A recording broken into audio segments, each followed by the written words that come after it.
साहेब बंदगी। कबीर का घर शिखर पर, जहां सिलहली गैल, पाव न ठीके पपील का, तहाँ खलकन लादे बैल। बहुत महत्वपूर्ण साखी है। कबीर का घर शिखर पर। कबीर शब्द यहां जीववाची है। जीव की स्थिति अपने आत्म स्वरूप में है, उच्च आत्म स्वरूप में। जहां सिलहली गैल, लेकिन आत्म स्थिति की सर्वोच्च दशा में पहुंचने के लिए फिसलन भरा रास्ता है। पांव न टीके पपील का, वहां उस रास्ते में पपील का नाम चींटी का भी पैर नहीं टिकता। तहां खलकन लादे बैल, वहां मूर्ख लोग लादी लाद करके चलते हैं, पोथियों की लादी चलती। जहां इतना एक व्यंग्यात्मक कथन है ये कि जहां चींटी नहीं चल सकती, वहां लोग बैल में लादी लाद करके चले। कितना कठिन है। ऐसे ही स्वरूप स्थिति दशा में चींटी नहीं चल सकती, वहां लोग लादी लाद करके चल रहे। इस पर मुझे वो बात याद आ रही है। कबीर साहब के संबंध में एक कथानक जुड़ा है। एक महिला कुआं में पानी भर रही थी, तो वहां पर सर्वाजित नाम का पंडित था। वो पोथी पत्रा बैल में लाद करके आ रहा। तो उस महिला से वो पूछता है कि कबीर का घर कहाँ है, मैं उनसे मिलना चाहता हूं, शास्त्रार्थ करना चाहता हूं। तो उस स्त्री ने देख करके हंसा और कहा, कबीर का घर शिखर पर, जहां सिलहली गैल, पांव न टीके पपील का, तहां खलकन लादे बैल। कबीर का घर तो बहुत शिखर पर है, ऊंचाई पर है, जहां चींटी भी नहीं चढ़ सकती। वहां देखो ये मूर्ख पोथी पत्र लाद करके आ रहा है। ये कथानक कही जाती है और कहा जाता है कि वही जो सर्वजित पंडित शास्त्रार्थ के लिए कबीर साहब के पास आया और बाद में कबीर साहब के विचारों से कायल होकर के उन्हीं का शिष्य हो गया, और वही काशी का प्रथम गद्दी नसीन हुआ, जिनका नाम श्रुति गोपाल साहब पड़ा। अब ये कथानक कितनी सही है, कितना सही है नहीं कहा जा सकता, लेकिन जोड़ा जाता है। वास्तव में इस साखी का आध्यात्मिक अर्थ है और बड़ा गहरा अर्थ है। कबीर का घर शिखर पर।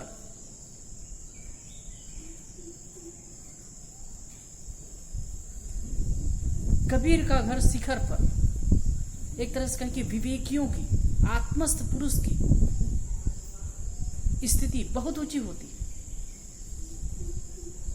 अपने आप में, अपने स्वरूप में होती है, सर्वोच्च आत्मदशा में होती है। जहां सिलहली गैल, वो जो रास्ता है आत्म स्थिति का रास्ता है,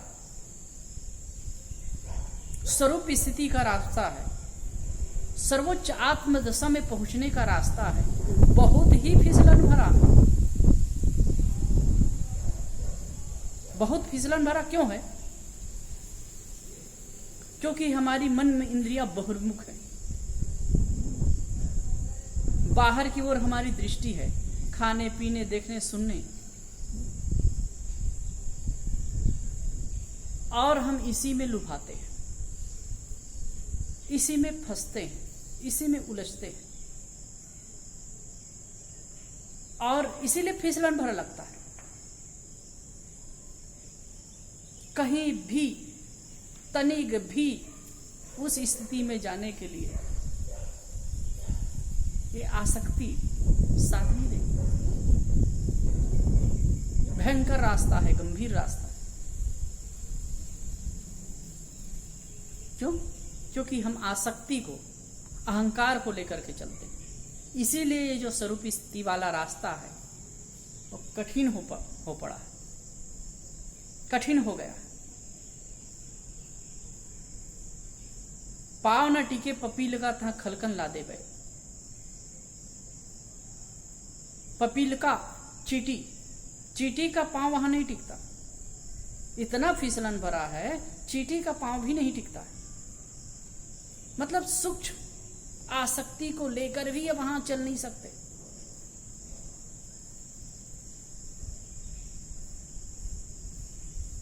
उपनिषद में आया है कि जब योग दर्शन में आया है, जब मनुष्य अपने बाह्य आसक्तियों को जीतता है तो उनकी संप्रज्ञात समाधि लगती है। जब अपर वैराग होता है तो संप्रज्ञात समाधि सकती। संप्रज्ञात अच्छी तरह जाना हुआ, किसी भी ध्येय में वो चित्त को लगाता है, किसी भी आलंबन में वो चित्त को लगाता है तो लग जाता है, स्थिर हो जाता है। लेकिन असंप्रज्ञात समाधि, पूर्ण साक्षी दशा, पूर्ण आत्मस्थ दशा, सब तरफ से मुड़ करके अपने में लौट आने की जो स्थिति है, वह पर वैराग्य से सकती है। तो उसमें बताया गया पर वैराग्य और अपर वैराग्य क्या है। जब दृष्ट और श्रुत, देखे हुए और सुने हुए भोगों के प्रति जब वितृष्णा होती है, देखे हुए और सुने हुए भोगों के प्रति वितृष्णा होती है, तो उसे अपर वैराग कहा गया। और जब सूक्ष्म गुणों के प्रति जो अहंता ममता होती है, सूक्ष्म गुणों के प्रति मतलब सूक्ष्म आसक्ति के प्रति जो राग होता है वो टूटता है, तब असंप्रज्ञात समाधि सदती। अब ये बड़ा ही सावधानी का रास्ता है। और यहां आदमी शास्त्र ज्ञान पे बल पर, वाक्य जाल के बल पर और अपने प्रतिभा के बल पर पहुंचना चाहे, बाह्य प्रतिभा के बल पर पहुंचना चाहे तो संभव नहीं।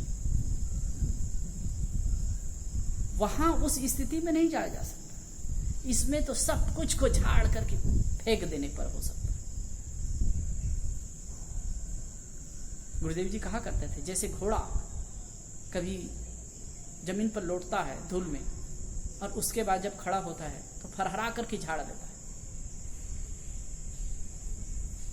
उसके चाम में ऐसी मतलब कोशिकाएं होती है कि वो अंदर से वो झटका देता है तो सब झड़ जाते हैं, रोआ रोआ बिल्कुल साफ। ऐसे ही झाड़ दे तो ही वो स्थिति हो सकती। कहने का अर्थ है किसी प्रकार की आसक्ति, किसी प्रकार का राग, किसी प्रकार का अहंकार ये रख करके स्वरूप स्थिति की ऊंचाई पर नहीं पहुंची जा सकती। इसलिए साहब यहां कह रहे हैं, कबीर का घर शिखर पर, कबीर का घर शिखर पर है, ऊंचाई पर है। मतलब जीव की स्थिति सर्वोच्च आत्मदशा में,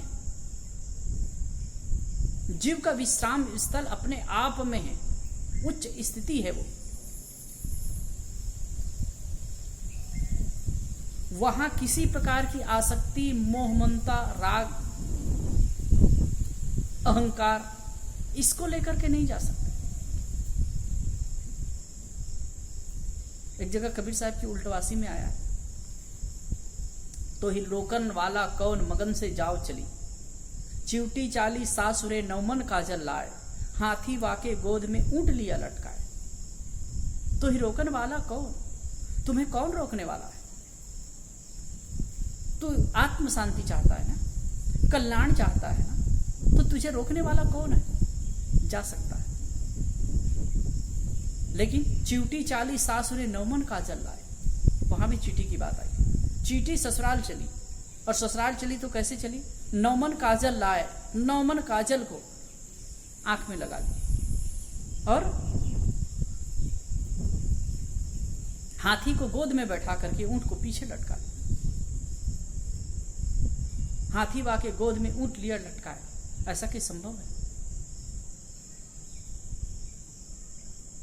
तात्पर्य है अहंकार और कामना को लेकर और विकारों का जखीरा लेकर के हम उस स्थिति पर नहीं पहुंच सकते। अब यही बात का ध्वनन इस साखी में है। कबीर का घर शिखर पर जहां सिलहली गए, कबीर का जो घर है, जीव की स्वरूप स्थिति की दशा है, मनुष्य की स्वरूप स्थिति में ही उनको शांति है, जो ये उच्च दशा है। इसमें पहुंचने के लिए किसी प्रकार का वाक्य जाल नहीं चाहिए, किसी प्रकार का अहंकार नहीं चाहिए, किसी प्रकार की कामना नहीं चाहिए। ये सबको छोड़ करके ही वो अपने आप में आ सकता है, अपनी स्थिति पा सकता है। तो इस साखी में बहुत मार्मिक और गहरी बात कबीर साहब कह रहे हैं। हमको इसका और मनन चिंतन करना चाहिए। मैं ये जो साखियों पर मैं बोल रहा हूँ, कबीर साहब की कबीर साहिब के साखी पर बोल रहा हूँ, इसको और विस्तार से समझना जानना है तो आप सदगुरु अभिलाष साहब जी की बीजक टीका पढ़ सकते हैं, देख सकते हैं। मैं तो अपने मति अनुसार इस पर थोड़ी चर्चा करने का प्रयास कर रहा हूँ। आप सबको धन्यवाद। साहित्य में